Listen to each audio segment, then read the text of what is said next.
Combien sommes-nous à vouloir évoluer dans notre vie sans vraiment se donner les moyens d'y arriver ? Concrétiser des rêves qu'on remet toujours au lendemain. Pourtant, les jours passent et quand on prend conscience qu'on ne pourra plus rattraper ce temps, alors on comprend l'importance d'agir ici, tout de suite et maintenant. Je m'appelle Manal, je suis passionnée de voyage et de découverte et ce que j'aime par-dessus tout, c'est vivre des expériences qui donnent du sens à ma vie. Aujourd'hui, mon ambition est de partager avec vous des idées nouvelles pour plus de valeur dans votre vie. Moi-même, je cherche constamment à améliorer mon quotidien et je fais souvent de belles découvertes que je vais partager avec vous chaque semaine dans une ambiance décontractée et bienveillante. J'ai imaginé ce talk-show comme un moment de divertissement qui vous apporte en même temps des conseils utiles pour upgrader votre vie.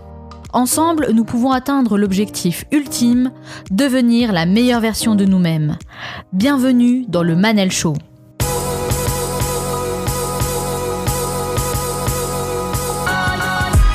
Le Manal Show, c'est votre capsule inspirante pour devenir la meilleure version de vous-même. Chaque semaine, nous recevons des invités aux horizons différents et aux parcours inspirants qui partagent leurs conseils et leurs expériences. Vous avez maintenant l'habitude de me retrouver.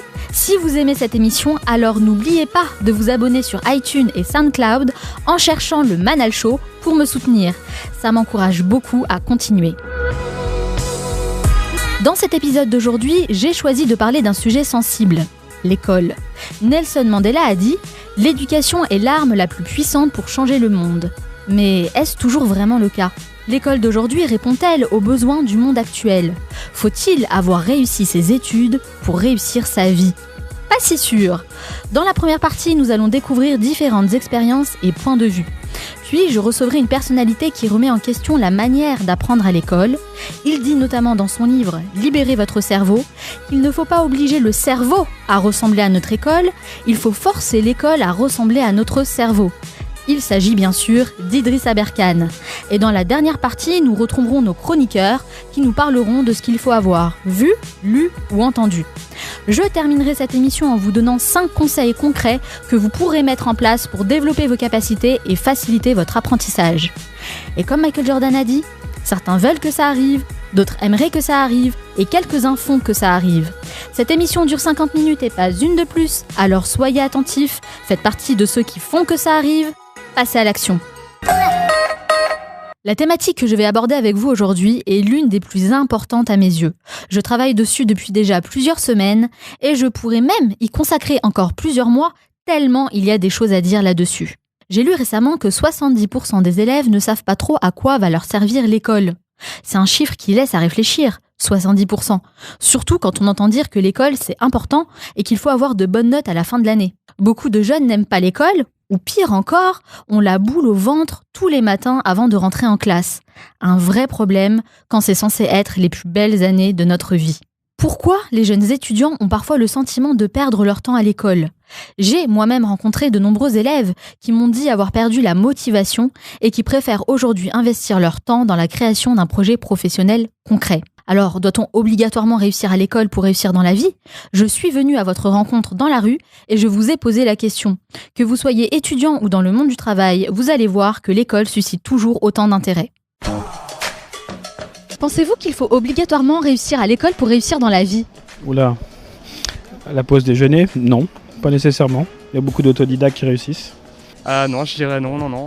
À mon avis, je pense pas, c'est pas une critère obligatoire. Je pense que c'est mieux quand même, ça aide. Franchement, non. Moi, je pense que non plus, il y a des gens qui arrivent à s'en sortir. Après, ils ont peut-être un peu de chance ou un peu de piston. Oh oui, je pense, oui.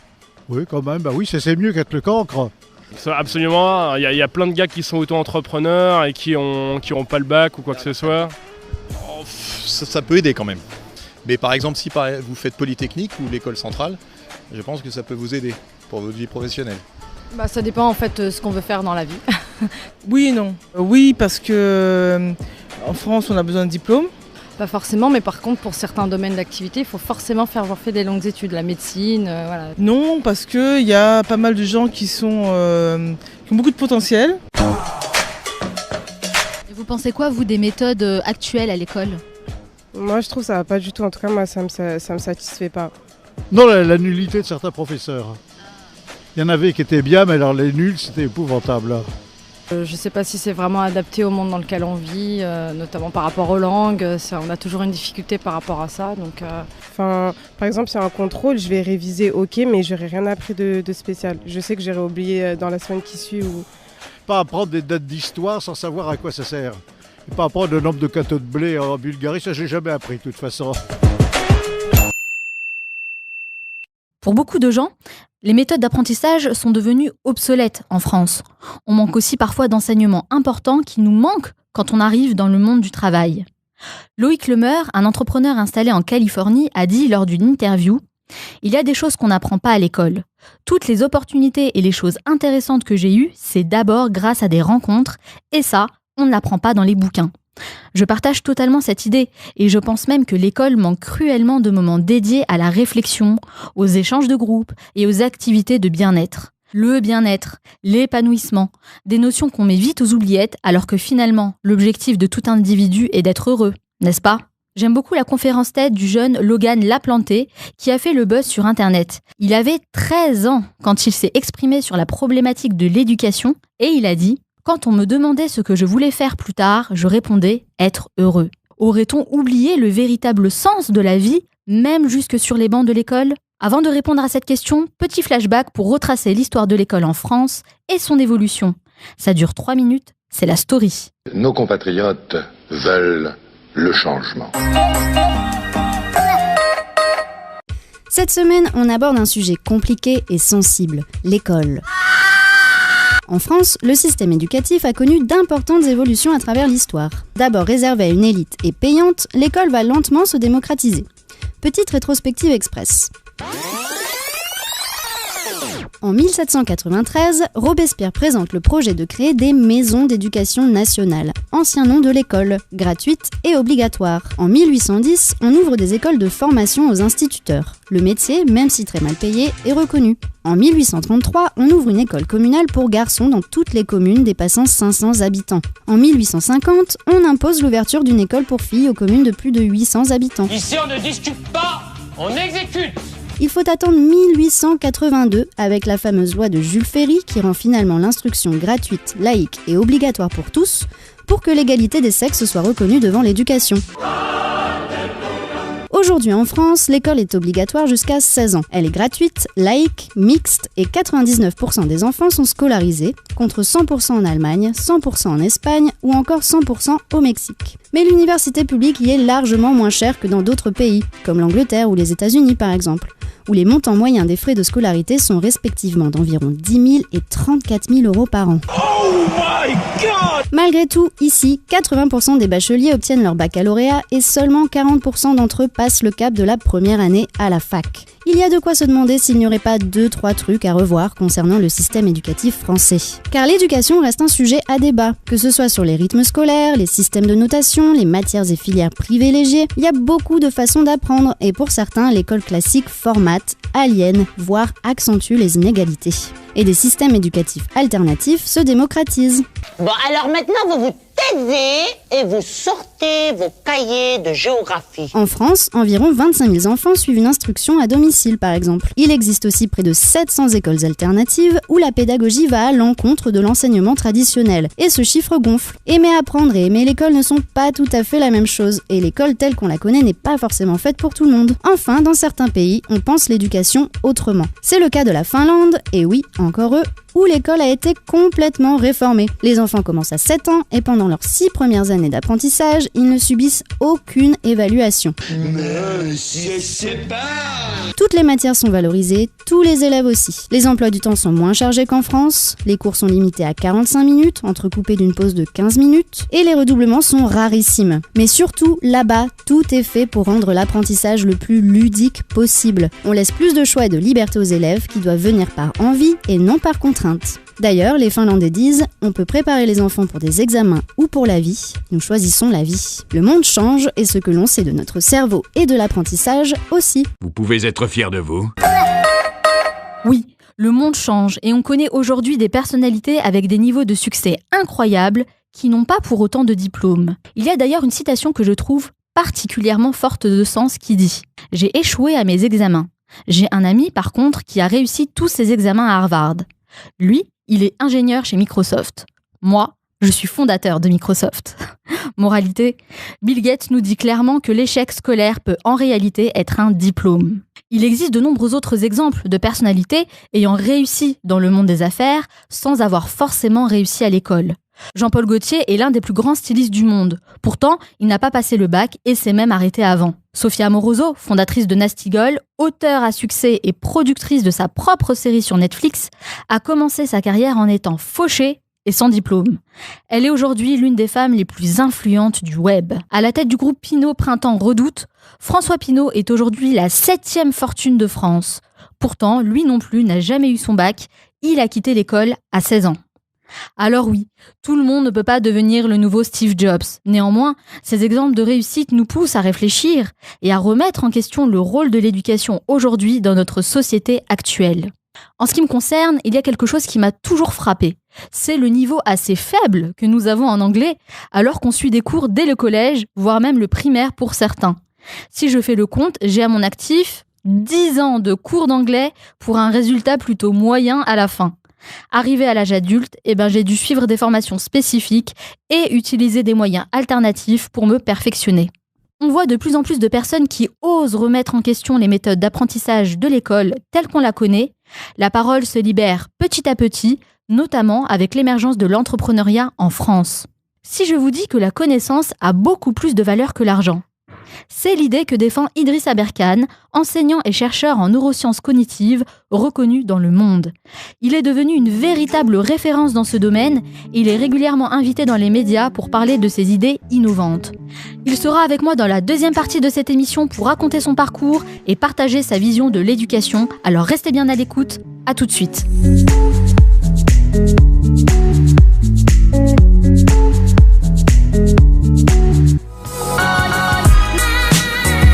Vous écoutez le Manel Show, votre capsule inspirante pour devenir la meilleure version de vous-même. Dans cette deuxième partie, nous allons voir comment libérer notre cerveau avec Idriss Aberkane et on va casser les idées reçues sur l'éducation. Puis nous serons rejoints par nos 2 chroniqueurs qui vont parler de choses insolites, surprenantes et divertissantes. Ce sera dans la 3e partie. Enfin, je vous donnerai 5 conseils concrets pour vous aider à développer vos capacités et adopter de meilleures méthodes d'apprentissage valables pour tous les domaines. Spécialiste des neurosciences, il dit avoir transformé ses passions en diplômes. Il a donné plus d'une centaine de conférences sur 4 continents et conseille plusieurs gouvernements sur leur système éducatif. Il est aussi éditorialiste au Point. Il multiplie les interventions à la radio, à la télé, ainsi que plusieurs éditoriaux dans les magazines, des conférences TEDx. Bref, Idriss Aberkane est partout et multiplie les activités. Biologie théorique, neurosciences, biomimétique mais aussi jeux vidéo sont tout autant de domaines qui le passionnent et qu'il arrive à mettre à notre portée à nous grâce à des exemples concrets qu'il prend souvent dans la nature. Il est également auteur d'un livre à succès, Libérez votre cerveau, un traité de neurosagesse pour changer l'école et la société qui s'est vendu à plus de 120 000 exemplaires. Dans son livre, il développe sa théorie de l'économie de la connaissance, une source d'énergie inépuisable. Selon lui, partager une somme d'argent, c'est la diviser, mais partager une information, c'est la multiplier. Idriss Aberkane bouscule ainsi les mentalités et pousse à réfléchir l'école d'aujourd'hui qui ne semble plus répondre aux besoins actuels. Malgré un emploi du temps chargé, il est avec moi aujourd'hui pour répondre à mes questions. Idriss Aberkane, bonjour. Bonjour. Merci d'avoir répondu à mon invitation. Merci à vous. Alors Idriss Aberkane, pourquoi vous faites ce que vous faites aujourd'hui ? Je le fais parce que j'avais de plus en plus souvent l'impression que notre système éducatif procédait d'un enfermement, d'une sorte de prison intellectuelle et mentale, plutôt que d'une libération, ce qu'il est censé être. L'éducation est là pour libérer, l'éducation est là pour donner des ailes, pas pour les couper. Et j'ai eu dans mon parcours très souvent l'impression que des aspects de notre éducation nous coupaient les ailes, plutôt que de nous aider à les faire pousser. Et qu'on pourrait bien sûr changer ça. En 4 ans de recherche sur comment presser le jus de cerveau davantage, qui chez un trader, qui chez un avocat, qui chez un élève, en faisant de la neuroergonomie, à aucun moment je me pose la question de est-ce que ça nous rendra plus heureux. Et c'est là que je me suis rendu compte que nos sociétés modernes opposaient nominalement productivité et épanouissement. Et que un grand mensonge de la révolution industrielle, c'est que produire ou s'épanouir, Il faut choisir, on peut pas avoir les deux. Ou bien on est productif et on est dépressif, ou bien on est épanoui mais on est un glandeur. Et que tout être humain qui se rend au travail, qui prend le métro, qui prend sa voiture, qui prend son vélo, qui va au bureau, qui va dans le champ, est en permanence tiraillé entre ces deux pôles. Ou bien je suis en train de m'épanouir, mais je suis un traître au redressement économique national. En Asie, c'est vraiment ça. Ou bien je suis en train de travailler, mais je suis dépressif, j'aime pas ma vie, mais je contribue au PIB. Et ça, c'est une énorme erreur que malheureusement notre éducation continue d'entretenir. Alors, on peut dire que vous avez, vous, réussi à l'école. Mais ma question, elle est simple, puisqu'aujourd'hui, notre thématique, c'est faut-il avoir obligatoirement réussi à l'école pour réussir sa vie ? Vous en pensez quoi, vous ? Alors, la réponse est non, évidemment. La vie notée est inférieure à la vraie vie. C'est la base. Dans toute civilisation, toute culture, toute période de l'humanité, on a eu des gens qui n'étaient pas du tout issus de la vie notée traditionnelle et qui ont été excellents dans leur domaine et qui ont laminé les premiers de la classe de la vie notée. Dans mon livre, par exemple, je parle de Gamelin, le bien nommé général Gamelin, Maurice Gamelin, qui est l'architecte de la défaite majeure de la France en 40. Le type était major de Saint-Cyr. Meilleur, la crème de notre système éducatif, une quiche absolue sur le champ de bataille, sur lequel il mettait d'ailleurs jamais les pieds. En face, pendant la guerre du Vietnam, on a un général qui est considéré comme un des plus grands généraux de tous les temps, qui est Vo Nguyen Giap, qui n'avait aucune formation militaire et qui a écrasé généraux américains, français et chinois, alors qu'il n'avait aucune éducation militaire formelle. Et les exemples, on peut en citer des tonnes et des tonnes, entre Lincoln, qui est le meilleur président de l'histoire américaine et qui était un autodidacte, ou bien sûr, des Steve Jobs, etc. Mais ce que j'aime aujourd'hui, c'est il existe une bourse aux États-Unis qui s'appelle la bourse Thiel, qui est donnée spécifiquement aux élèves pour qu'ils quittent l'université. C'est la première bourse que l'on donne, non pas pour rester étudier, mais Peter Thiel la donne en disant « Écoute, toi, tu es trop intelligent pour les études, donc arrête, crée une entreprise. » Mais du coup, à contrario, est-ce que réussir à l'école, c'est un handicap finalement ? Alors parfois ça l'est. Je vais même dans mon cas, j'ai passé 3 doctorats, ça m'a été reproché. Oui. On m'a reproché d'avoir passé 3 doctorats, on m'a dit que c'était pas possible, que ça devait forcément être faux, donc que ce CV avec 3 doctorats devait être faux, il fallait chercher ça. Ce qui est pas faux, c'est que Elon Musk par exemple dira, donc Elon Musk, le patron de Tesla, le patron de SpaceX, ce type qui a reposé une fusée, eh bien il disait, vous savez, dans la vie, le suiveur lit les manuels, le leader il les écrit. Il est clair que si vous voulez former un informaticien et que vous lui demandez d'abord de maîtriser toute l'horlogerie, vous allez détruire sa vocation informatique. Et parfois, il existe des situations où connaître les règles ou connaître les précédents peut être un handicap, effectivement. Vous parlez beaucoup justement de l'éducation dans votre livre. Pour vous, c'est quoi votre définition de l'éducation ? Pour moi, l'école, c'est un buffet à volonté de connaissances. Ça, c'est génial. Imaginez, vous êtes en face d'un buffet à volonté. Il y a tout ce que vous voulez dedans. Viande, salade bar, boisson, dessert, massage des pieds, ce que vous voulez. Et en fait, là, vous êtes au paradis. Vous avez faim, vous êtes au paradis. Mais imaginez maintenant que le maître d'hôtel débarque et vous dise « Tu dois tout manger ». Tu dois tout manger et chaque plat que tu vas laisser sera porté sur l'addition. Et en plus, si tu en laisses trop, tu seras viré. Et on fera une haie d'honneur pour t'humilier. Bah là, ça devient carrément un enfer. Là, c'est l'enfer. Ouais. Et là, le maître d'hôtel, en plus, vous dit « Ah, il sort sa montre, t'as 1 heure.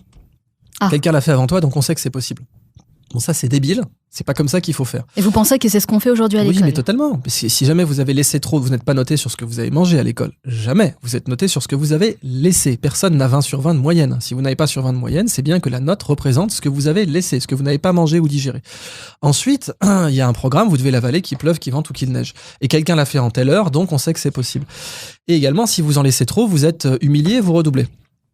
Edgar Morin, tout récemment, qui est un tweetos convaincu, Edgar Morin, de ses 90 ans et sur Twitter, balance là tout dernièrement, la première chose que m'a enseigné l'école, c'est la résignation à l'emmerdement. C'est-à-dire que c'était normal d'être emmerdé, que ce soit ennuyeux. Non, ce n'est pas normal. La nourriture, une nourriture insipide, on arrête d'en manger et on a raison, elle a été mal cuisinée. Si quelqu'un vous présente un énorme morceau de bœuf bien persillé comme il faut, vieilli, tout ce qu'on veut, et qui le bout, qu'il le met dans une eau bouillante à 100 degrés pour vous le cuisiner, c'est lui qui a mal cuisiné le morceau de bœuf. Le morceau de bœuf n'y est pour rien. En l'occurrence, le morceau de bœuf, pardon pour les véganes qui nous écoutent, c'est la connaissance. Et la connaissance, on peut la préparer et il n'y a aucune honte à bien la préparer. Donc finalement, donner des notes à l'école, c'est pas forcément une bonne chose. Qu'est-ce qui pourrait remplacer ce système de notation et qui serait du coup plus efficace ? Alors, la note telle qu'on la connaît, évidemment, c'est une technologie éducative dépassée. Ça veut pas dire qu'il faut pas évaluer, bien au contraire. Prenez les jeux vidéo, ils vous évaluent tout le temps. Et c'est bien pour ça que les chirurgiens apprennent de plus en plus avec des jeux aussi. À Paris 5, par exemple, il y a un laboratoire qui s'appelle l'Illumin, c'est que je salue aujourd'hui, qui enseigne toute la pratique médicale avec des jeux et des simulations. Et on sait que ça marche mieux. Ils ont même créé une application qui s'appelle Staying Alive, pour enseigner le massage cardiaque, parce que le facteur clé de succès d'un massage cardiaque, c'est le rythme, et le rythme idéal, c'est le nombre de battements par minute de Staying Alive. Donc les gens, ils jouent sur leur tablette en tapant sur la tablette au rythme de Staying Alive, et quand on les met, c'est génial, ça retient, ça reste mieux dans leur tête, et ça fait qu'ils seront moins stressés, parce qu'ils auront appris dans une situation un peu ludique, quand ils auront une vraie personne entre la vie et la mort devant eux. Donc ça, c'est la différence très forte entre le jeu et disons la note telle qu'on la connaît, ce qui n'empêche pas au jeu de noter. En fait, le jeu nous note encore plus, puisque 2 réactions par seconde. Et donc, c'est pas tellement la note qu'il faut enlever, parce qu'il faut pas casser le thermomètre, il faut juste inventer les bons thermomètres. Donc pour vous, le bon thermomètre, ça passe par le jeu. Oui. L'apprentissage de manière ludique. Tous les mammifères jouent pour apprendre. C'est quelque chose, c'est incroyable que j'ai encore à le rappeler ça aujourd'hui, on est en 2017. Tous les mammifères jouent pour apprendre, petit 1. Plus un animal est intelligent dans la nature, plus il joue. C'est ce qui fera que les élèves seront plus enthousiastes ? Bien sûr. Parce que ça, c'est une vraie problématique. Briser l'enthousiasme, c'est criminel. Briser l'enthousiasme, c'est criminel. C'est ce que vous dites d'ailleurs. La plupart des élèves entrent à l'école avec peu de savoir-faire et un désir. Mais ils en ressortent comment ? Avec plein de savoir et aucun désir. C'est ce que je rencontre aussi beaucoup, malheureusement. Moi, je l'ai connu aussi. Il y a des moments, j'adore la biologie, il y a des moments où on a failli me dégoûter de la biologie. Et c'est ce que je dis effectivement dans le bouquin. Si vous échangez votre enthousiasme pour de la connaissance, si vous arrivez avec de l'enthousiasme et peu de connaissances et que vous sortez avec beaucoup de connaissances mais aucun enthousiasme, la transaction que vous venez de faire, c'est d'échanger un moteur contre une carrosserie. Et c'est vraiment ça l'erreur, c'est-à-dire que échanger votre enthousiasme pour un diplôme, c'est échanger un moteur pour une carrosserie. Vous étiez quel genre d'élève justement à l'école ? Alors j'ai été un peu de tout, j'ai été discipliné. Et puis ensuite, il m'est arrivé en fait un événement assez marquant. C'est que je me suis rendu compte que beaucoup de bons élèves, et moi y compris à ce moment-là, ont en fait simplement une addiction à la note. C'est tout. C'est pas du tout une vertu. C'est très marrant. On nous présente en fait comme vertu. Voilà, c'est une addiction. Il y en a qui ont besoin d'un rail de coke, il y en a qui ont besoin d'un morceau de sucre, il y en a qui ont besoin d'un film porno, il y en a qui ont besoin d'une note. Est-ce que c'est pas quelque chose qui est finalement imposé par le corps pédagogique, ça ? Il y en a qui se rebellent. Oui. Et ceux qui se rebellent pas, c'est parce que vraiment ils aiment ça. Vous avez tout, mais chaque être humain a des propensions à l'addiction pour différentes choses. Je pense qu'on a tous des addictions à quelque chose. Moi, en l'occurrence, ça a été un choc parce que je me rendais compte que quelque chose qui était présenté comme vertueux était en fait un vice. Avoir une addiction à la note. Une fois, par exemple, c'est tout bête, mais je connaissais la réponse à une question, mais je savais que le maître attendait une autre réponse qui était fausse, et je savais qu'elle était fausse. J'ai mis la fausse réponse parce que je savais que c'était ça qu'il attendait et que du coup j'aurais la bonne note. Donc j'ai préféré le sucre à la vérité. Et quand on se rend compte qu'on préfère le sucre à la vérité, là c'est un choc. Mais comment ça se fait ? C'est quoi le phénomène qui se produit ? Est-ce qu'on nous formate ? Alors, notre cerveau, à la base, est né avec un désir de conformisme. Notre cerveau est né avec le désir de se conformer à l'image que les autres ont de nous. C'est-à-dire que si vous dites à un gamin « t'es nul », il va devenir nul. Parce que notre cerveau, il a des logiciels à la naissance qui l'engagent à rester dans le groupe. Parce que si vous sortez du groupe dans la savane ou à l'ère glaciaire, vous êtes mort. Donc nous, on est formaté pour vouloir rester dans le groupe à tout prix. Et si le groupe nous dit de façon tacite, inconsciente, pour rester, tu dois te conformer à l'image que j'ai de toi, c'est-à-dire d'être un naze, eh bien votre cerveau va vous conditionner à être un naze.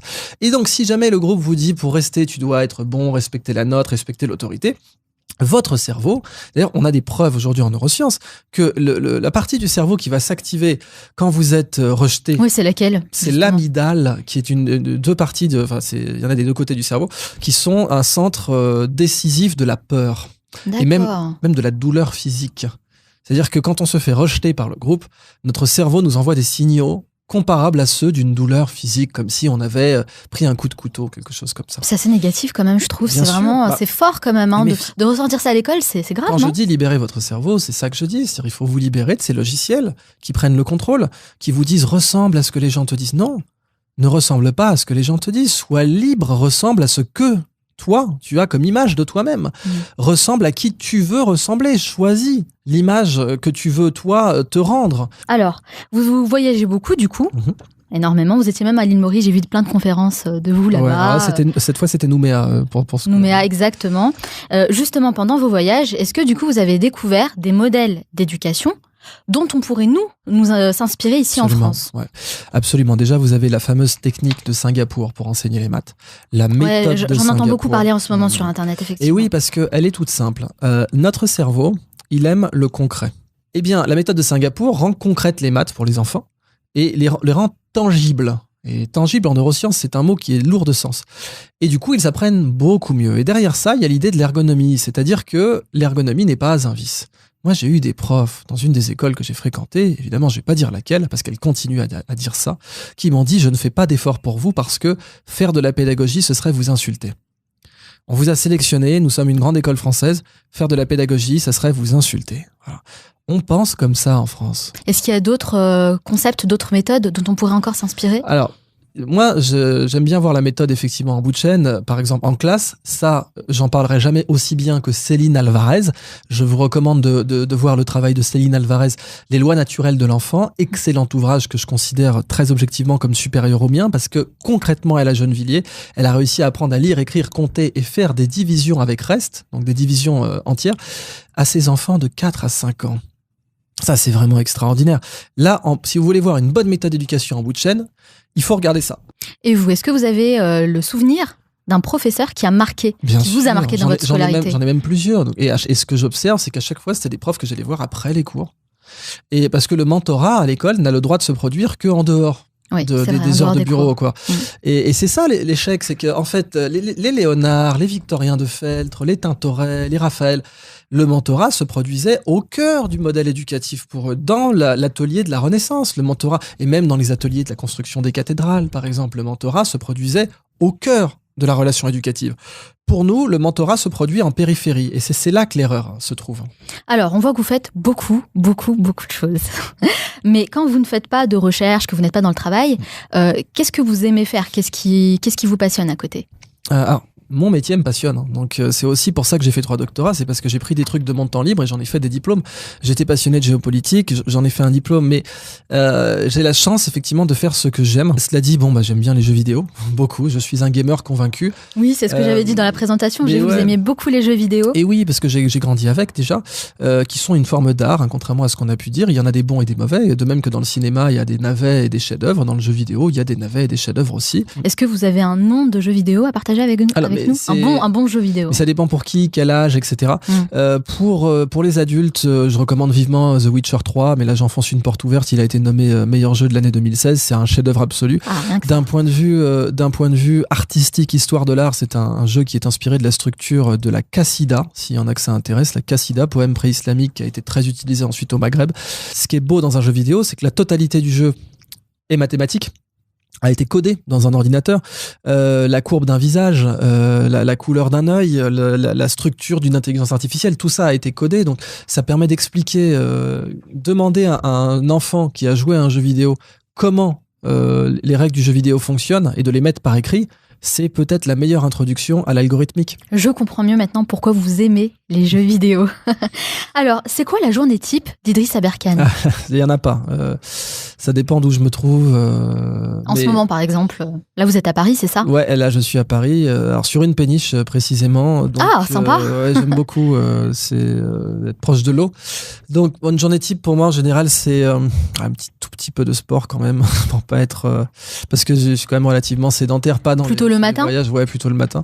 Mais ensuite, j'aime bien me nourrir de connaissances. Donc, c'est des vidéos YouTube. Donc, pas de petit déjeuner. Ça, en même temps, j'aime bien faire les deux. Voilà, donc, tac, devant le café, une petite vidéo. Et puis ensuite des trucs à lire, des articles, souvent du TechCrunch, de l'Engadget, des choses comme ça. Et puis là, juste avant de venir au studio, c'était une autre interview pour un autre projet dont je peux pas encore parler parce qu'il n'est pas sorti. Alors en faisant mes petites recherches sur internet, je suis tombée sur différents articles, différentes vidéos. J'ai cru comprendre que vous aviez une relation assez particulière avec une ville San Francisco. Ah oui, tout. Comment vous savez ça? Je l'ai dit dans une vidéo, ça? Ah bah oui, bien sûr, j'ai fait mes petites recherches. Je me rappelais plus l'avoir dit dans une vidéo, ça. Voilà. C'est Alors, assez... Parce qu'à l'époque, j'étudiais le cas d'une pathologie neuronale où des gens peuvent tomber amoureux d'un objet. Il y a une femme américaine qui s'appelle Erika Eiffel qui est tombée amoureuse de la Tour Eiffel. C'est la suite d'un trauma. Et elle a épousé la Tour Eiffel. Donc Mais elle s'appelle vraiment Erika Eiffel? Elle a fait changer son nom à Eiffel. Ah d'accord. Elle a épousé la Tour Eiffel et changé son nom à Eiffel. J'ai trouvé ça tellement mignon, même si ça devrait pas, puisque en l'occurrence c'est pathologique, que je me suis dit que j'allais épouser San Francisco. Voilà. Donc vous avez aussi la même pathologie. Voilà, donc, sauf que moi c'est délibéré, c'était volontaire. Et donc j'ai acheté cette bague à une vendeuse chinoise de Chinatown et puis je me la suis passée au doigt sur le pierre numéro 7 dans une vraie cérémonie et tout. J'épouse San Francisco. Alors pourquoi San Francisco? Parce que c'est le Bagdad d'aujourd'hui. D'ailleurs, c'est pas un hasard si le siège d'Apple est à Cupertino, donc à 60 km, enfin même pas 40 km au sud de San Francisco. Et le siège d'Apple ressemble énormément à Bagdad au 9e siècle. C'est une ville ronde qui fait peut-être même la même taille d'ailleurs que la ville ronde originale. Ah oui, j'avais vu des schémas que vous aviez partagés, effectivement, c'est incroyable, c'est vraiment frappant. Et ça a été une influence sur Norman Foster quand il a choisi. Donc aujourd'hui, la capitale mondiale de la connaissance est là-bas. Est-ce que vous aviez un rêve quand vous étiez petit? Ouais, j'en avais plein. Et je suis en train de le réaliser, voyager déjà, écrire. Ça, c'était. J'ai toujours voulu écrire et je continue. Voyager d'abord? Les deux, les choses en même temps. Ouais. Un domaine qui me fascine, par exemple, ce sont les aérostats, les aéronefs type Zeppelin, etc. C'est en train de revenir à la mode. Il y a Lockheed Martin qui travaille là-dessus pour faire du fret aérien à bas coût. Ça, c'est un de mes rêves, voir ça de mon vivant. Est-ce qu'il y a une personne qui vous a marqué, qui a marqué votre parcours? Plein. Il y a eu Gunther Pauli, qui est peut-être mon plus grand mentor pour les conférences, que le Tasmanian Times et le Huffington Post ont appelé le Steve Jobs du développement durable. C'est qui? Gunther Pauli, donc c'est un des grands noms de l'économie circulaire avec Hélène MacArthur, Janine Benyus, etc. Tous les grands noms du Cradle to Cradle aussi. D'accord. Et Gunther Pauli, j'aime beaucoup ce qu'il fait parce que lui porte l'économie circulaire à un niveau de rentabilité indiscutable. C'est-à-dire que il démontre clairement qu'abolir le déchet, comme on a aboli l'esclavage, c'est-à-dire un monde où les déchets, comme les esclaves aujourd'hui, appartiendront au musée. Aujourd'hui, vous avez 31 ans, c'est ça? C'est ça. D'accord. Vous avez fait beaucoup de choses, même si vous restez encore jeune, mais quels sont du coup les enseignements que vous en avez tirés? Il y a un enseignement qui est qu'un mal peut devenir un bien peut devenir un mal. Ça a été une constante dans ma carrière. Je voulais faire une prépa quand je suis sorti du lycée, puis je m'y suis pris trop tard, et puis du coup j'ai pas pu la faire. Et heureusement, mon Dieu, que je l'ai pas faite parce que j'étais beaucoup trop indiscipliné pour en faire une. Ça m'a pas finalement, empêché de c'était faire une bonne Normal chose. Sup Rue Normal Sup, j'étais très content. Ouais, ça va, Normal Sup. Hein. J'étais très content de faire Normal Sup, et en fait, avec le recul, ça a été une erreur. Bien sûr, si j'avais pu faire Cambridge directement, ce qui d'ailleurs est moins difficile d'un point de vue de la sélectivité, Cambridge est moins sélective et meilleure. Ça fait partie de vos regrets, ça? Oui, j'aurais largement préféré faire une fac anglo-saxonne directement, et je le recommande d'ailleurs à tous les enfants de si possible éviter le système des grandes écoles françaises, véritablement. D'accord, c'est un bon conseil, ça. Mais bien sûr, mais je vais être très honnête, et vous savez que ça m'a déjà valu suffisamment d'attaques, mais le système des grandes écoles françaises, personne ne l'a copié dans le monde. Point. C'est un fait. Quand personne ne copie votre système, il y a deux attitudes. Ou bien vous vous dites, on a merdé, on a mal fait. Ça, c'est l'attitude du sage ou de l'humble. Ou bien vous dites, mais non, malheureux, c'est l'exception culturelle française. En gros, t'as rien compris, on est meilleur que toi. Bon, je vous laisse décider de quelle interprétation nous avons choisi de nous doter. Mais j'ai recommandé à beaucoup d'élèves et de lycéens de partir plutôt, par exemple, à l'EPFL en Suisse, à l'ETH à Zurich. Juste après le bac. Juste après le bac, oui, bien sûr, qui sont de bien meilleures écoles et dont le système pédagogique est bien plus performant et adapté au XXIe siècle. Imaginons que vous trouvez devant un groupe d'étudiants d'Harvard. Ouais. Quel conseil vous aimeriez leur donner? Selon les Japonais, on doit trouver notre ikigai. Ikigai, ça veut dire raison d'être en japonais. Et Ikigai. le ikigai, c'est l'intersection de fais ce que tu aimes, fais ce que tu sais faire, fais ce pourquoi tu peux être payé parce qu'il n'y a aucune honte à ça, et fais ce dont le monde a besoin. Voilà. Et si vous faites ces 4 à la fois, eh bien vous avez trouvé ikigai. Et ça, c'est comme on le dit souvent en Asie, je crois que ça vient de Lao Tse, c'est le chemin qui compte plus que la destination. Alors maintenant, vous vous trouvez devant un groupe d'étudiants dans un lycée de Seine-Saint-Denis. Est-ce que vous leur direz la même chose? Bien sûr. Ikigai. Je leur dirais de ne jamais laisser quiconque leur dire ce qu'ils valent. Là, parce que là, Seine-Saint-Denis, évidemment, ça me touche davantage. Moi, j'ai grandi dans le 9-4. Combien de fois on a essayé de me rabaisser? C'est permanent. C'est-à-dire, j'ai 3 doctorats, on continue d'essayer de me rabaisser. Encore, ouais. Donc, et ça m'a bien prouvé qu'en fait, dans une société industrielle où l'homme est une matière première, quand vous négociez un tapis, bah évidemment, pour avoir un bon prix sur le tapis, vous allez dire, ah mais il est un peu cassé ton tapis, là, puis il y a un bout de fil qui dépasse, et puis bon, hein. Si vous voulez négocier de la chair humaine, hein, c'est pareil. Il faut pouvoir dire, ah non, mais c'est par exemple, un polytechnicien, ah t'as fait Polytechnique, mais est-ce que t'as fait les ponts? Ah ouais, j'ai pas fait. En fait, il y a toujours quelque chose. Il y a toujours quelque chose. Un polytechnicien qui a fait les ponts. Oui, mais est-ce que t'as fait l'ENA? Bon, un type qui a fait l'ENA. Ah oui, mais est-ce que t'es allé aux États-Unis du coup? Bon, il y a un type qui a été aux États-Unis sans faire. C'est pas franco-français, ça, franchement. Non, alors c'est vrai, si. À ce niveau-là de débilité, c'est pas moi qui le dis. Ah non, je pèse mes mots, mais j'assume totalement le terme. À ce niveau de débilité, oui, c'est franco-français. Cela dit, c'est une tendance générale puisque c'est une règle économique. Si vous voulez négocier 1 kilo de bœuf à bas prix, il faut dire que c'est 1 kilo de bœuf qui sent mauvais. Si vous voulez négocier 1 kilo de jeune à bas prix, il faut dire au kilo de jeune qui sent mauvais. Bah, la première chose que je dis aux jeunes de Seine-Saint-Denis, dont je sais très bien qu'on va leur dire plus ou moins qu'ils sentent mauvais pendant 10-15 ans de leur existence, voire plus, eh bien, c'est de ne jamais laisser quelqu'un vous dire ce que vous valez. Alors Idriss Aberkane, j'ai un petit rituel à la fin de chaque interview. Je pose une série de questions rafales. Alors là, je vais faire appel à votre cerveau primaire. D'accord. Il faut répondre le plus spontanément possible, sans trop réfléchir. Et en fait, l'idée, c'est quoi? C'est de pouvoir vous connaître un peu mieux. Ok. Ça dure 1 minute 30. Est-ce que vous êtes prêts? Je suis prêt. Ok, c'est parti. Quelle est la première chose que vous faites en vous levant le matin? Ça change, hein, c'est un café là. Aujourd'hui, clairement. Double expresso bien serré.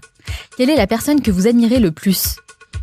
Putain, c'est dur ça. C'est dur de répondre spontanément. Gunther Pauli en ce moment. Quel est le dernier livre que vous avez lu? Le tout dernier que j'ai lu, ça devait être la biographie de Lucky Luciano. C'est tellement pas un bon exemple en plus pour les écouteurs. Lucky Luciano, c'était un parrain de la mafia. Quelle est votre plus grande peur? Je sais pas. C'est pas bien, mais je sais pas. Quel est votre plat préféré? Allez, un homard thermidor. Quel est l'animal qui vous représente le mieux? L'ornithorynque. Quelle est l'application que vous utilisez le plus? Prezi. Quel est l'endroit où vous aimez aller pour vous ressourcer? La Toscane. Quel est votre film ou documentaire préféré? Vérité qui dérange. Qu'est-ce qui vous manque le plus de San Francisco? L'esprit. Quelle est la chose à laquelle vous croyez et que les autres considèrent comme une folie? Que un jour les chefs d'État préféreront trouver de la biodiversité que du pétrole. Quel est votre jeu vidéo préféré? Chrono Trigger. Quel livre offririez-vous en premier? La Cassida de Richard Francis Burton. Pour vous, quelle est la personne qui incarne le mieux le mot réussite? Elon Musk. Quel a été le moment le plus marquant de votre vie? Il y en a eu plusieurs, mais c'est un moment où j'ai failli mourir. Quel est votre plus grand regret? Je ne vais pas dire avoir étudié en France, ça serait on la gardera si pas la au montage, vérité, celle-là. Non, on ne vit ni de regret ni de remords. D'après vous, combien y a-t-il d'étoiles dans notre système solaire? Alors, 1000 milliards fois 400 milliards. Vous êtes sûr pour le nombre d'étoiles dans le système solaire? Je me suis fait avoir, c'était le système solaire et il n'y en a qu'une, effectivement. On me pose tellement la question, combien y a-t-il d'étoiles dans notre univers? Ah. Et là, j'ai donné le nombre d'étoiles dans l'univers. Bon, ça va, on vous en veut pas. Merci Idriss Aberkane d'avoir répondu à mes questions. Alors, pour toutes les personnes qui nous écoutent, vraiment, je conseille de lire le livre, votre livre, Libérez votre cerveau. C'est vraiment un livre passionnant et qui a été une vraie source d'inspiration pour moi. Et sinon, si on veut en savoir davantage, on peut vous retrouver où?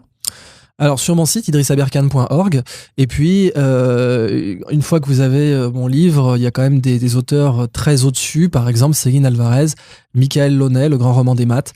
Là je parle des livres qui sont sortis un peu en même temps que le mien. Et puis bien sûr les travaux de Gunther Pauli, la biographie d'Elon Musk est toujours intéressante. Et si on veut suivre votre actualité, vous êtes sur les réseaux sociaux un peu? Oui, mais pareil mon site idrissaberkane.org et sinon c'est là où tout se passe. Sur Twitter ou sur Facebook. Ouais. Ça marche. Merci Idriss, Merci encore une fois. Je vous souhaite encore beaucoup de succès dans tous vos futurs projets. Merci. C'est le moment d'accueillir nos 2 chroniqueurs qui ont plein de tips à partager avec nous pour améliorer notre quotidien et des actions concrètes. On se retrouve dans quelques minutes. Restez avec moi.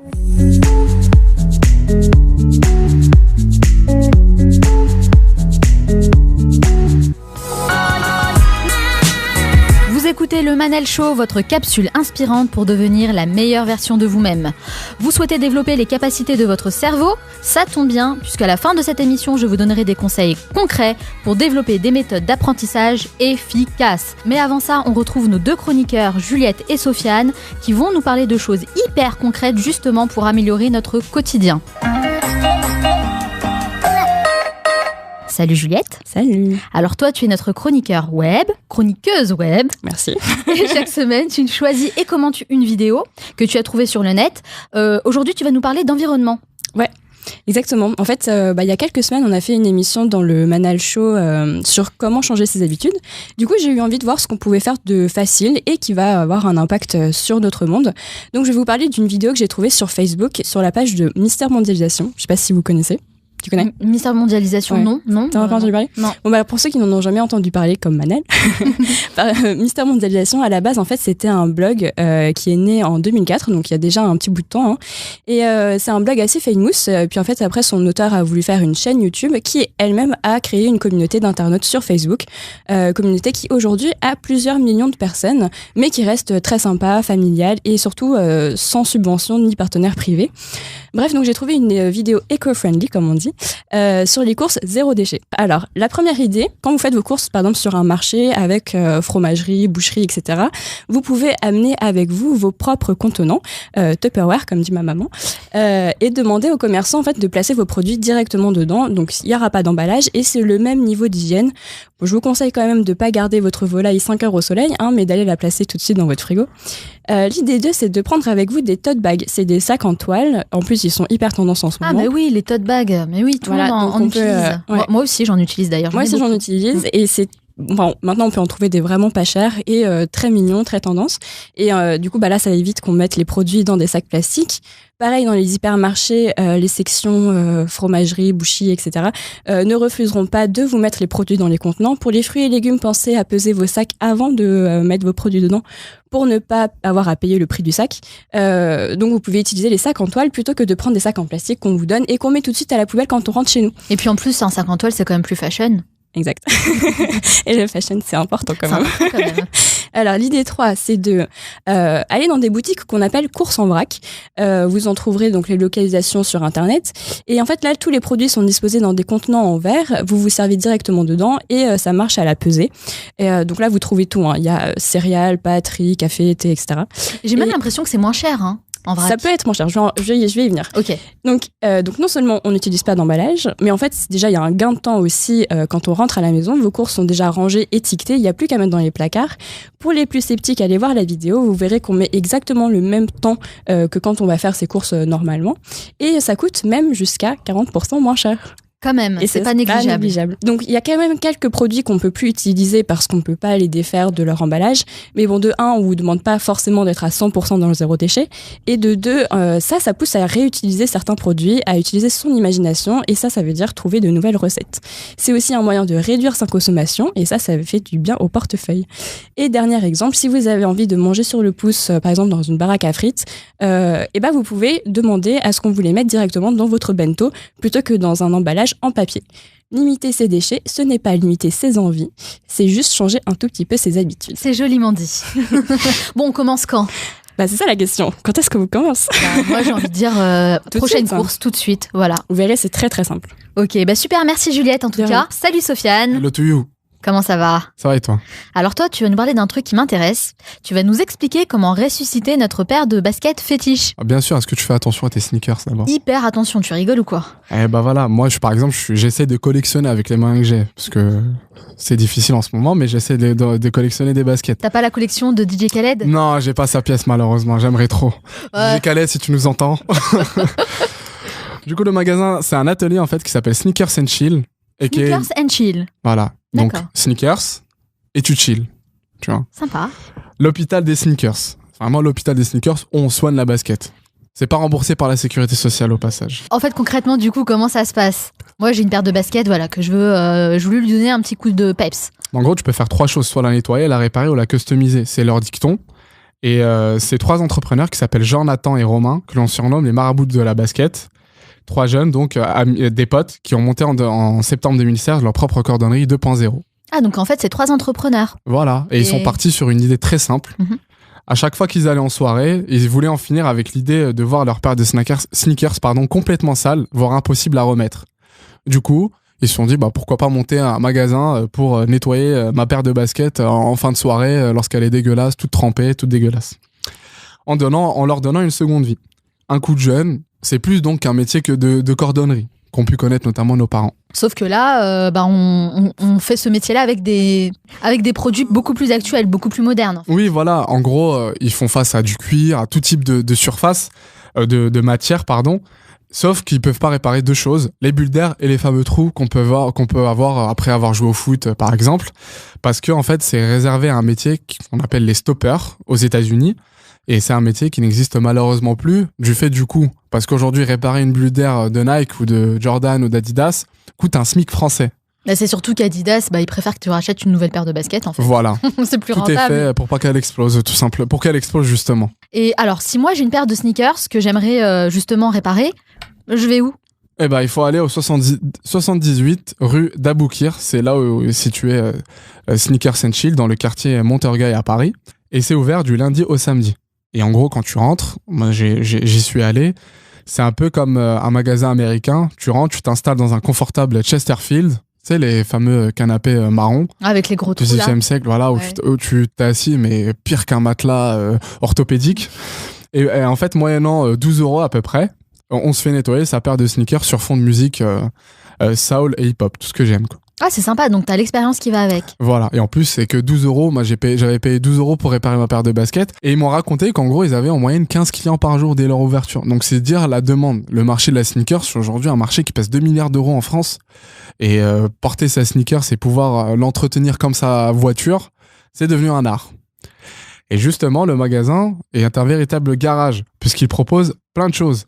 En plus de pouvoir réparer sa basket, ils ont développé un shop virtuel. On peut acheter des produits pour customiser cela à domicile. Mais aussi, ils ont développé des technologies pour désodoriser sa basket. Et enfin, un atelier de customisation. Bon. Ah, d'accord, sympa. Donc, si moi j'ai une paire de Stan Smith, je peux les customiser à l'effigie, par exemple, du Manal Show. Voilà, en gros, Manel devient la directrice artistique de sa basket. Sympa, j'aime beaucoup. Plus qu'animatrice du Manal Show, elle devient directrice. Donc, elle ramène sa paire de sneakers, elle la customise, elle met des couleurs, du rose, j'imagine. Non, pas forcément. Pas pourquoi forcément. Oh, je me suis trompé, d'accord. Je vais le dire à Juliette. Et du coup, en fait, ils se basent sur tout leur savoir-faire technique. En gros, tout ce qui est comment faire briller, changer la couleur, peindre, dessiner, taguer. Mais il faut à peu près attendre 10 à 15 jours pour avoir ta basket customisée parce qu'ils ont une demande importante. Super, merci beaucoup Sofiane. Bah écoute, nous on va aller regarder ça, Sneakers & Chill. J'imagine qu'ils ont une page Facebook, tout ça, on vous mettra tous les liens on mettra sur le site du manalshow.com. Exactement. N'hésitez pas aussi à partager vos baskets préférées, pourquoi pas. Moi, ça m'intéresse. Moi j'attends de voir, personne pourra dépasser peut-être mes Air Jordan 4, mais je vous attends au taquet. Ouais, t'es bien sûr de toi quand même. Ah ouais, non mais... Bon, en tout cas, merci pour cette chronique. On te retrouve la semaine prochaine. Même heure, même endroit. Même heure, même endroit et avec des baskets... Plus neuves. Propres. Ah j'ai raté, mince. On arrive à la fin de cette émission et comme promis, je vais vous donner 5 conseils concrets pour vous aider à libérer votre cerveau et surtout à développer des méthodes d'apprentissage efficaces dans tous les domaines. Are you ready? Yes. Conseil numéro 1, faites les choses avec passion. Sans passion, sans amour, on est tenté de tout lâcher à la moindre difficulté. C'est comme dans un couple, il faut de l'amour pour affronter les problèmes et se remotiver pour garder la flamme. Alors, je vous pose la question, qu'est-ce que vous aimez vraiment faire dans la vie? Conseil numéro 2, lire. La connaissance, c'est aussi dans les livres. Je pense notamment à tout ce que j'ai pu apprendre à travers mes propres lectures qui me servent aujourd'hui dans ma vie. Et ce qui est génial, c'est que des personnes au parcours inspirant partagent leur propre expérience dans tous les domaines possibles et imaginables à la portée de tous. Voici une action concrète à mettre en place dès demain. Commandez un livre sur Amazon ou chez votre libraire et forcez-vous à lire quelques pages par jour. Si on part du principe qu'un livre c'est en moyenne, 250 pages, si vous lisez environ 10 pages par jour et que vous gardez ce rythme, vous arriverez à lire un livre par mois. Conseil numéro 3, formez-vous. Aujourd'hui, l'auto-formation est encore plus accessible avec Internet qui est devenu une véritable source d'information gratuite. Vous voulez apprendre un domaine en particulier? Eh bien, dès demain, engagez-vous à regarder une vidéo ou à lire un article sur le sujet tous les jours et ce, pendant 30 jours. Conseil numéro 4, Cultiver un esprit créatif. À travers la créativité, on développe de grandes aptitudes à résoudre des problèmes de manière originale et astucieuse. La créativité stimule l'ensemble du processus de pensée. Il est important de vous trouver une activité créative que vous aimez et de lui accorder un temps spécifique dans votre planning. Prendre le temps de profiter d'activités créatives est l'un des meilleurs investissements que vous pouvez faire sur vous-même pour nourrir votre corps et votre esprit. Conseil numéro 5, apprendre par le jeu. Apporter un côté ludique dans ce que vous faites, on l'a vu avec notre invité Idrissa Berkane, c'est l'une des clés de la réussite. Apprendre par le jeu, c'est une méthode très efficace qui ne vous donnera pas l'impression de travailler, bien au contraire. J'espère que ces conseils vont vous aider à libérer votre cerveau et à adopter des méthodes efficaces pour apprendre et prendre du plaisir dans votre apprentissage. N'oubliez pas, ne restez pas passif. Passez à l'action. Retrouvez le podcast de cette émission sur le manalshow.com. Nous, on se retrouve la semaine prochaine pour un nouvel épisode. D'ici là, on reste en contact sur la page Facebook du Manal Show. Ciao!